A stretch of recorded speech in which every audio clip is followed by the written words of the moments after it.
حضرت عمر کے بیٹے کو صرف اتنا کہا تم میرے سے کیا بحث کر رہے ہو؟ تمہارا باپ میرے نانا کا غلام ہے، تمہارا باپ میرے نانا کا غلام ہے۔ حضرت عمر کے بیٹے کو یہ بات لگی کہ کیسے مجھے یہ ٹانٹ، کیسے مجھے یہ تانا۔ دوڑ کر کے آئے حضرت عمر کے پاس، کہا بابا آج علی کے بیٹے حسین نے کیا کہا پتہ؟ کہا کیا کہا بیٹا؟ کہا ہماری تکرار ہو رہی تھی، اس میں انہوں نے بلا کر کے مجھ سے یہ کہا کہ تم مجھ سے کس بات پر لڑتا ہے، تیرا باپ تو میرے نانا کا غلام ہے۔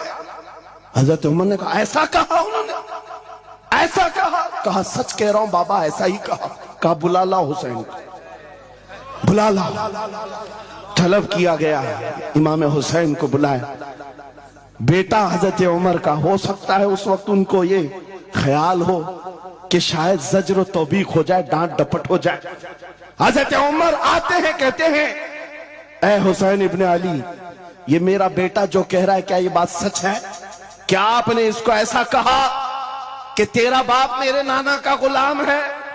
امام حسین نے کہا ہاں سچ بولتا ہوں، ہاں میں نے کہا ہے۔ کہا کہہ کے بتاؤ کیسے کہا، کہہ کے بتاؤ کیسے کہا؟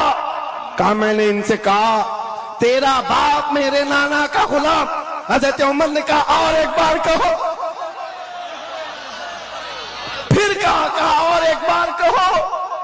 اس کے بعد عمر ابن خطاب کی آنکھوں سے آنسو نکلے۔